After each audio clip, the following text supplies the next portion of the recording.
Paz do Senhor, meus queridos, estamos mais uma vez aqui no formato online e vamos hoje falar um pouquinho sobre a lição número 12 desse trimestre, já está quase acabando.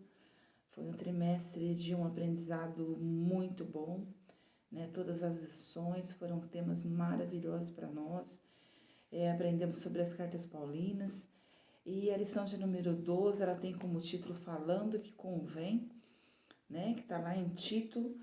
Eu vou ler o destaque para vocês, que diz: use palavras certas para que ninguém possa criticá-lo e para que os inimigos fiquem envergonhados por não terem nada de mal a dizer a nosso respeito. Está em Tito 2:8, né?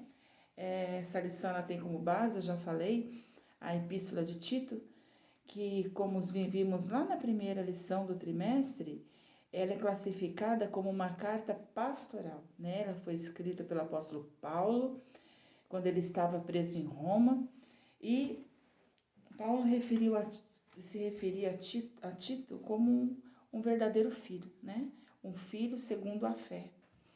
Em Tito, depois da sua conversão, ele saiu com Paulo para propagar o evangelho por todos os lugares, organizar a igreja, né? Ele ajudou a arrecadar doações para os pobres em Jerusalém. Ele acompanhou Paulo ao Conselho de Jerusalém.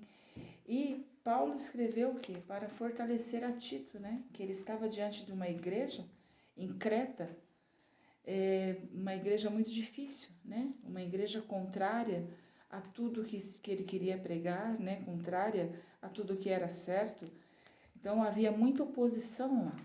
Isso nós vemos lá em Tito, capítulo 1, versículo 5, versículo 10, versículo 11, Tito 2:15, né?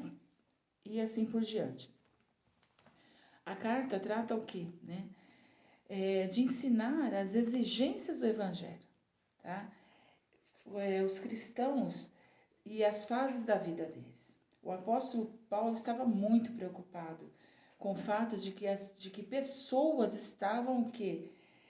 Ensinando coisas erradas para a igreja, né? Não aquilo que era realmente para ser ensinado, tá? E o Paulo ele se preocupava muito com que os cristãos fizessem, né? E vivessem aquilo que era ensinado dentro da igreja. Então ele incentivou Tito a confrontar todos aqueles que estavam levando uma falsa doutrina, né? Para dentro da igreja, tá bom? E esse grupo, ele dizia o quê? Que a obediência às regras e tradições era mais importante do que um relacionamento pessoal e transformador com Deus, né? E isso causava o quê? Causava muita confusão no meio das famílias, né? Atrapalhava famílias inteiras, certo?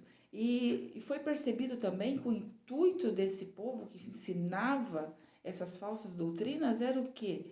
Era só de obter lucros, de obter dinheiro, né? Porque eram pessoas rebeldes, cheias de ódio, não faziam nada de bom, né? E Tito não podia aceitar isso. E Paulo convoca o quê?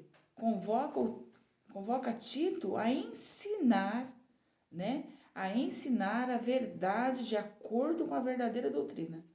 Paulo pediu para que Tito que ensinasse homens e mulheres mais velhos, né, para que fossem o quê? Modelo para os mais jovens, ensinando o estilo de vida, a conduta, já que não basta somente o que sai dos lábios, né? Porque a nossa vida, depois que nós aceitamos Jesus, quando nós conhecemos a Cristo, muitas vezes, não, na maioria das vezes, não nos basta só saber tudo, né? Conhecer o Evangelho, saber tudo, saber a parte teológica, não. Nós temos que ter uma vida completa, uma vida reta diante de Deus, em todos os significados da palavra, né? Nós temos que saber, nós temos que ter conduta, tá? Então, não basta só aquilo que sai dos nossos lábios, né? Porque o Senhor é aquele que examina a alma, examina o coração, né? Ele não vê só a nossa aparência, ele não vê só aquilo que nós falamos. E hoje não é muito diferente também daquela época, né? pois estão multiplicando os falsos profetas, multiplicando o evangelho de falsificação, né? Aquilo que realmente não vem de Deus. Muitas heresias estão mudando o povo, fazendo a cabeça do povo, né? Com afinco de receber o que em troca? A riqueza. Porque só visam isso, só visam riqueza, só visam lucro em cima disso. E Paulo, né, já dizia que ensinar é ajudar o povo de Deus a aprender como andar na casa de Deus. Tá? Paulo dizia que precisamos ter o quê? Um compromisso com a verdade, tanto pregada quanto vivida. Que a nossa vida tem que estar em consonância com aquilo que nós pregamos. É preciso verdade nos lábios e nas ações, né? Não nos basta só falar, certo? Então, nós temos que ter conhecimento teórico, mas é preciso também ter uma vida exemplar. Precisamos harmonizar graça e conhecimento, vida e pregação, verdade e fogo do Espírito. Paulo já dizia a Tito que era necessário pregar por meio da vida. Por meio da vida. Portanto, ele teria que ser um exemplo, né? Na doutrina saudável, na seriedade, na sinceridade, na fala irrepreensível e nas boas obras. Pregar a verdade do Evangelho.